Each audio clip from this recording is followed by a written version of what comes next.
আসসালামু আলাইকুম। সবাই কেমন আছেন? আশা করি সবাই অনেক ভালো আছেন। আমি অনেক ভালো আছি আলহামদুলিল্লাহ। অনেকদিন পরে চলে আসলাম আবার একটি ভিডিও নিয়ে। আজকে সারাদিন অনেক মজা করব এবং অনেক মজা হবে। এইজন্য ভাবলাম আপনাদের সাথে একটু শেয়ার করি। দেখুন আমার ভাইয়ের ছেলে, আমার বোনের ছেলে আমরা সবাই মিলে বড়ই পাড়তেছি। শীতের দিনে বড়ই খেতে অনেক মজা, ভালো করে জানেন। এগুলো যদি অনেকগুলো হয় ভর্তা করব আর নয়তো এমনি খেয়ে ফেলবো। বড়িগুলো তেমন একটা ভালো না, তারপরেও যতটুকু পারতেছি এগুলো কুড়িয়ে নিয়ে দেখতেছি। তো আজকের দিনটা খুবই আনন্দ করব এবং আনন্দ দিয়ে শুরু হয়েছে। তো সবাই দেখতে থাকুন, বড়ি নিয়ে বাসায় চলে যাই।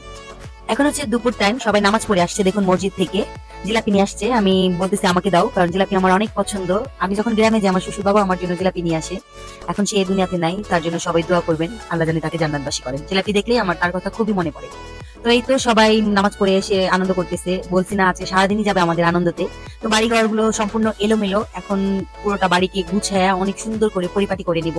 আর আমাদের বাড়িটা ভাঙছে, ঠিক আছে, ওটা নতুন করে কাজ ধরা হবে, এই জন্য আমরা পাশের একটা বাড়িটা এটা আমরা ভাড়া নিয়েছি। পুরো বাড়িটি আমরা নিয়ে নিয়েছি। এই তো আমার সিনু ঘুমাচ্ছে। তারপরও এখনো কিন্তু গুছাইনি, এগুলো যা দেখতেছেন এলোমেলো এগুলো সব গুছাই একেবারে পরিপাটি চমক করে ফেলবো। তো দেখতে থাকুন আপনারা এবং খুবই মজা পাবেন এবং আজকের ব্লগটা আপনাদের কাছে অনেক ভালো লাগবে।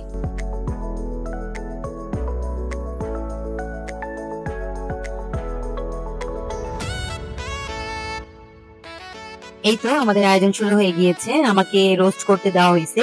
তো আমি সবগুলো মুরগিগুলোকে কাঁটা চামচ দিয়ে ভালো করে কেচে নিয়েছি এবং কেচে প্রত্যেকটা মুরগির পিসকে আমি ভালো করে লবণ মাখিয়ে নিতেছি। কারণ কাঁটা চামচ একটু কেচে লবণ মাখিয়ে নিলে এটার ভিতরে লবণটা ভালো করে ঢুকে যায় এবং এটাকে রোস্ট বানাবো। রোস্টের দায়িত্ব আমাকে দেওয়া হয়েছে, তাই আমি রোস্টের যত মানে যা যা করতে হবে সেগুলো করে গুছিয়ে নিচ্ছি আর কি। তো এগুলো করে আমি চলে যাব পাকের ঘরে। আর সারা বাড়িতে এখন কি হচ্ছে আপনাদেরকে দেখাচ্ছি। বলছি না আজকে অনেক আনন্দ করব, অনেক আনন্দ হবে। আর সকাল থেকে আমরা আনন্দ দিয়ে শুরু করেছি। আর কোন কারণে এগুলো হবে আপনাদেরকে বলতেছি, আমার পুরো ব্লগটা দেখতে থাকুন। এই তো আমার বোন পেঁয়াজ কাটতেছে, পেঁয়াজ ছিলে নিয়েছে। ওখানে আম্মু গরুর মাংসের চর্বিগুলো সব ছড়াই নিছে, কারণ মাংস অনেক চর্বি। সরি, মাংস না, গোস্ত। আর আমার ভাবি দেখুন এই যে গরুর গোশগুলো ধুয়ে নিচ্ছে। আমাদের বাড়ির কাজের বেটি মহিলা, না সরি, অনেকেই বাড়ির বউদেরকে এটা মনে করে বা করে না, আমি জানি না, কিন্তু আমার ভাবি একটা ভাইয়ের বউ আমাদের, মাশাআল্লাহ আলহামদুলিল্লাহ, আমার ভাবি অনেক ভালো। আর দুপুরে খাওয়ার জন্য যে মাছ ভিজাইছে, যে দুপুরে ওরা তো নামাজ পড়ে চলে আসছে, কিন্তু রান্না এখন আজকে আমাদের হয়নি। আমরা সারাদিন অনেক আনন্দ করছি, কিন্তু অনেক কিছু খাওয়া হয়েছে যার কারণে আমাদের তেমন ক্ষুধা নেই। আর যে দেখতে পাচ্ছেন বড় বড় রূপচাঁদা মাছ, এগুলো ওই আয়োজনেরই একটা অংশ। আজকে কি কি রান্না করা হবে এবং কিসের জন্য আয়োজনটা হবে আমার পুরো ব্লগটা দেখলেই আপনারা বুঝতে পারবেন। আর যদি না বুঝে থাকেন তাহলে অবশ্যই আমি ব্লগের শেষে বলে দিব। আমরা এখানে চর্বি করতেছে আর ওইখানে আমাদের দুপুরে রান্নার, দুপুরে বললে ভুল হবে, আমরা বললাম না অনেক কিছু আনা হয়েছে, ওগুলো খেয়ে নিয়েছি। যদি ক্ষুধা লাগে তাহলে বাচ্চারা খাবে, যার কারণে মাছ দিয়ে আলু বেগুন তরকারি রান্না করা হবে। তো আমার রোস্টের কাজ আমি গুছিয়ে নিয়েছি, আমার বোন এখানে পেঁয়াজি করতেছে, সবাই সবার মতো কাজ করতেছে। আর আমার পাগল দেখেন নিচে বৈশা ও বিড়ালের জন্য মানে কান্না করতেছে, বিড়াল ধরবে। তো আমি তো বিড়াল ধরা মোটেও পছন্দ করি না। এখন ম্যাজিকের মতো ঘর দ্বার পরিষ্কার করবো, তখনও বলছিলাম এখনো পরিষ্কার হয়নি, টেবিলটাকে ঘুরাইছি, তখন ওইদিকে ছিল, এখন ঘুরে এদিকে আনছি একটু সুন্দরের জন্য। আরো কাজ বাকি আছে। এই তো রোস্টের জন্য আমি মুরগিগুলোকে ভেজে নিচ্ছি, হালকা করে একটু ভেজে নিব। হালকা করে একটু ভেজে নিলে কালারটাও সুন্দর হবে এবং আপনার যে লবণটা আমি এটাতে মাখিয়ে রাখছি সেটাও সুন্দর মতো রোস্টের সাথে মিশে যাবে। তো সবগুলো মুরগিকে হালকা ভেজে নিয়ে তারপর আমি রোস্টের মশলা যা যা দেওয়ার দরকার দিয়ে সুন্দর করে রোস্টটাকে আপনার ভালো করে রান্না করে নিব। কারণ যেহেতু বাসা আমাকে দায়িত্ব দেওয়া হয়েছে রোস্টের, সবাই বলে রোস্ট নাকি আমার হাতে অনেক মজা হয়, তাই রোস্টার দায়িত্ব আমাকে দেওয়া হয়েছে।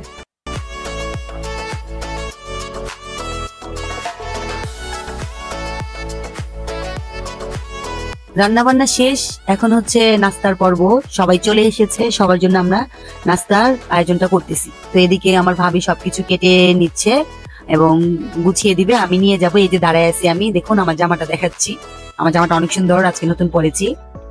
তো নাস্তাটা নিয়ে আমি সবার সামনে এখন খাবারের জন্য দিয়ে আসবো। সবাই নাস্তা করতে থাকবে, এদিকে আবার আমরা অন্যান্য খাবারগুলো গুছিয়ে নিব, কারণ আমার আম্মুর গরুর রেজাল্ট আপনাদেরকে দেখাইছি, অনেক সুন্দর হয়েছে।